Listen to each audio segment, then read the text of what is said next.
e lá pude produzir mais do que quando deputado estadual lá na Assembleia, pelas pautas que chegaram até mim. E eu poder ser hoje o autor da Lei dos Caminhoneiros, esta última versão lá de 2015, e quando cheguei lá, eu lembro bem, Chico, que eu, com pouca idade, pouca experiência, tínhamos um final de ano e os líderes se reuniram para votar um projeto de lei, pauta positiva. Não tem esse aqui, a Lei dos Caminhoneiros. A pauta foi tão negativa que deu aquela greve gigantesca, né? E ali eu disse, olha, não é, nem tudo é bom, ouvir sempre é o melhor. Então, eu poder chegar aqui, o ano passado fizemos virtualmente, eu quero saudá-los todos, né?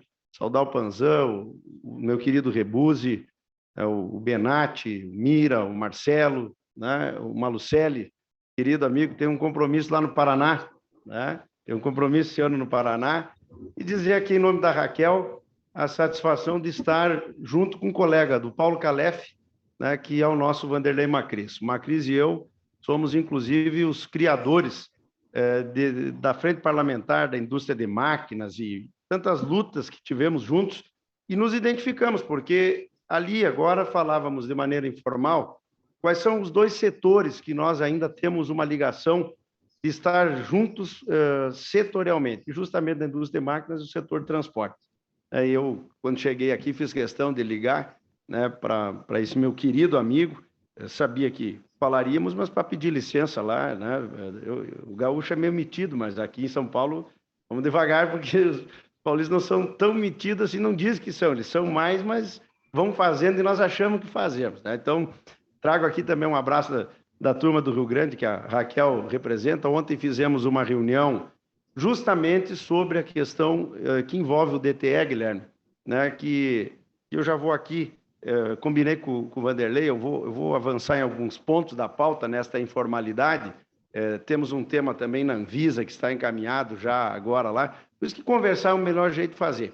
Mas eu fico muito feliz, porque eu vi o comandante Fernando fazendo uma referência para um assunto que eu tratei como relator, mas nunca veio a público como um dos avanços do DTE, né, Guilherme?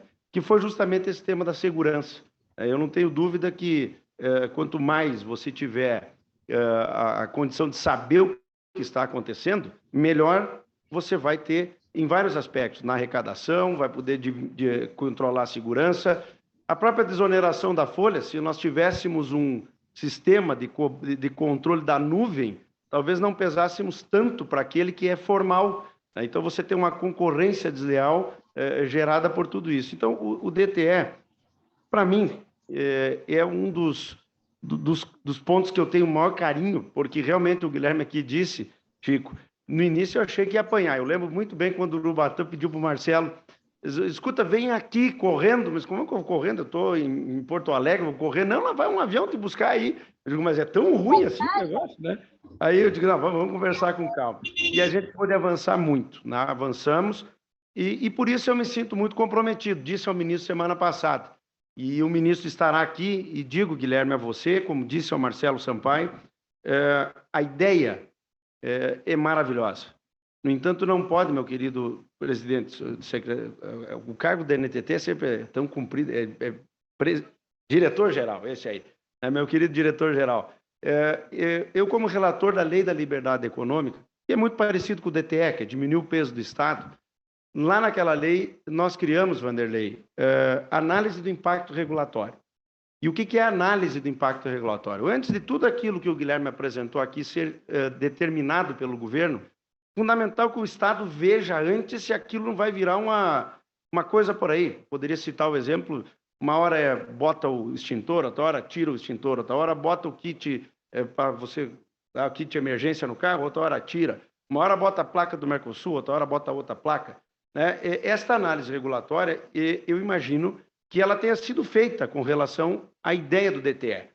Então, eu me preocupo muito, porque nós estamos num ano onde nós já temos a lei, a regulamentação deve acontecer até o mês de abril agora, mais tardar início de maio. Ontem pudemos ouvir o Gabriel, né, Raquel, na reunião.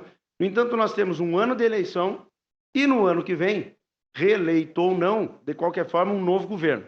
E um novo governo, seja ele reeleito ou não, ele, com certeza, é um ano onde as coisas não acontecem com a mesma velocidade dos outros anos. E eu discordei, disse isso ao Marcelo, disse isso ao ministro, no modelo de concessão que está sendo feito. Eu não acho que colocar o SERPRO para fazer a concessão da emissão do DTE seja algo positivo. Eu acho que isso vai custar tempo e pode custar caro para o DTE. E, portanto, como uma análise regulatória, meu querido Mir, eu me preocupo que daqui a pouco tenhamos uma lei, uma boa ideia, uma estrutura legalizada que não pare em pé e gere problemas ao setor de transporte. Então, eu acho que este é um recado que eu queria poder transmitir aos senhores, especialmente a NTT, disse ao ministro, e hoje vou reforçar junto com vocês, para que a gente tenha o DTE de verdade, o DTE funcionando, mas não, né, Marcelo, uma estrutura que por algum erro a gente possa se perder.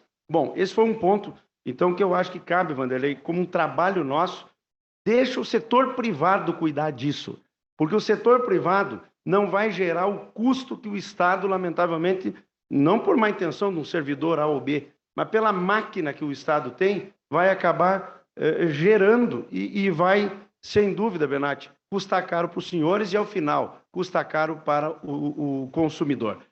Fiz este alerta aqui porque eu acho que é uma reunião de trabalho, né, Chico? Portanto, temos que fazer aqui esta fala. Queria poder dizer da alegria de ter sido parceiro do Vanderlei, e aqui o Mira foi fundamental. Eu agora estava lembrando aqui, no dia 31 de dezembro, eu lá em Brasília, ele no contato com o presidente, e nós checando, era 11h05 quando rodou o Diário Oficial, né, da desoneração da folha, que foi, sem dúvida, algo que poderia ser um prejuízo terrível, e que, de qualquer forma, desonerado não é. É uma grande injustiça o Brasil ter aí 400 bilhões de reais de custo e a gente ainda tratar como desoneração. Os senhores pagam a folha. Pagam e pagam caro, né? E é injusto ainda porque outros tantos setores nem conseguem pagar como os senhores pagam. Eu acho que eu queria deixar uma proposta aqui, Vanderlei, desse encontro. Nós, pelo que estou vendo, acho difícil. Minha opinião é que esse ano é ano de eleição, não vai rodar muita coisa lá. Mas estão dizendo que querem votar a reforma tributária, né? Eu penso que o CONET poderia ter um documento, Chico, onde nós tivéssemos daqui uma carta, Guilherme, pedindo ao Congresso Nacional que, ao fazer a reforma tributária, extinga este modelo de oneração da folha definitivamente e para todos os setores. Temos que dizer que eu não imagino daqui 2 anos o Vanderlei, eu não, porque não vou estar lá, mas o Vanderlei ter que, de novo, pedir para o presidente da República para prorrogar de novo a folha, porque isso, porque aquilo. Então, eu deixo essa tarefa aqui como um resultado. E apenas para tocar em 2 assuntos, saudar meu querido Vander, nosso presidente da CNT, lá na Lei da Liberdade Econômica, eu queria ter colocado essas alterações que envolvem as pessoas com deficiência, porque isso não faz justiça nenhuma, gera custos e, em alguns casos, usa a triste deficiência de uma pessoa para fazer um leilão para ver quem paga mais para fazer de conta que está ensinando alguém. Então, você gera custos. Se uma pessoa com deficiência não pode pilotar um ônibus, um caminhão, ela não pode ser obrigada a empresa a contratar. O Brasil tem que parar de ser hipócrita. Isso tudo, ao final, quem paga é o consumidor. Nós não sabemos fazer consensos de Estado no nosso país. E um modelo que eu deixo com muita clareza, usei isso muito lá quando relatei a lei, se nós tivéssemos feito uma previdência, não como uma disputa entre PT, PP, PMDB, o que for, PSDB, nós teríamos, quem sabe, uma previdência que o jovem brasileiro pudesse pensar um dia em se aposentar. Assim, nós nunca sentamos para tratar do assunto, temos um Frankenstein, que, na verdade, não foi feita uma reforma há poucos anos atrás, que nós votamos, foi um ajuste fiscal, tínhamos que fazer, porque senão ia arrebentar tudo, mas que agora, logo quando voltar o povo se aposentar, nós não fizemos poupança nenhuma e ainda gastamos muito na pandemia aqui, que nem sabemos o tamanho do que tem pela frente aí. O Brasil é absurdo, não consegue parar para pensar que um país que vive do agronegócio não produz ureia aqui dentro. Um país que vive do agronegócio não sabe que a China, quando deu um problema na suinocultura, ia rapidamente reverter e está sobrando porco aqui dentro do nosso país. Tirando renda, tirando riqueza, agora nós temos uma catástrofe no Rio, foi R$ 1 bilhão e, com certeza, muito bem feito pelo governo federal. Mas nós estamos secando no sul do nosso país e não conseguimos um bi para poder prorrogar as contas para que o agricultor possa plantar a próxima lavoura para a economia seguir girando e o transporte transportando. Desculpe o meu desabafo nesse sentido, Chico, porque essa reunião para mim é muito simbólica, né? Aqui foi falado do biodiesel, graças a conversarmos, nós pudemos mostrar, eu presidia a frente do biodiesel. Eu dizia ao setor, nós temos uma lei que, se não for dialogada, o mérito da lei, muitas vezes não a faz parar em pé se a sociedade não aceita. Saí, abandonei aquela pauta e foi um erro, porque se tivéssemos dialogado, não tínhamos um setor que o governo muitas vezes estimulou a industrialização e não se preocupou em construir algo que parasse em pé. Eu falo de todos esses temas porque lá se vão 20 anos, Chico. 20 anos que eu exerço mandato, tinha agora a vontade de poder seguir ao Senado. Política, às vezes, não é o querer. Política é o que tem na hora para você ocupar o espaço. E o espaço lá que o partido entendeu não era um espaço que eu pudesse concorrer, apesar de que a base queria que eu concorresse ao Senado. Mas eu entendi, e conversava muito com o Vanderlei, o sacrifício de uma pessoa que exerce um mandato. É um sacrifício pessoal bastante caro, bastante difícil, de um momento de uma sociedade muito aguerrida, muito não se compreende, não se entende, não se valoriza. E eu penso que fiz minha parte. Então, no final desse ano, terei cumprido meu 5º mandato e seguirei a vida privada.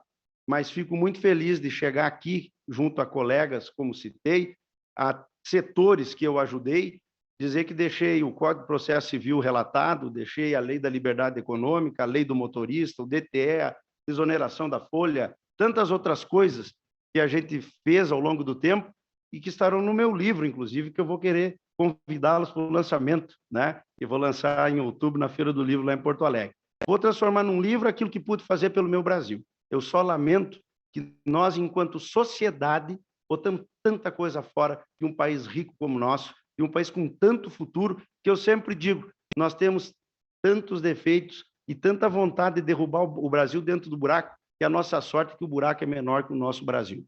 Se nós não levássemos tudo para um processo da próxima eleição, teríamos um país imbatível. Mas passamos os 4 anos pensando lá naquela eleição, que sempre tirará um Brasil dividido, e um Brasil que, lamentavelmente, não discute os seus problemas na hora de uma eleição. Lembra disso? Depois do governo. O governo começou e as coisas não foram feitas. Estamos encerrando mais uma etapa, sem a reforma tributária, sem uma boa reforma da Previdência, sem uma reforma administrativa, jogando para frente, pagando caro e pagando com crescimento econômico, que é o que faz o setor dos senhores, mesmo com todas as dificuldades. Portanto, me alonguei, Vanderlei, tu não estava nem muito afim de falar pelo que tu me disse, digo, então vou dar uma recheada no pacote, e o Marcelo não veio mesmo, então estamos dando uma...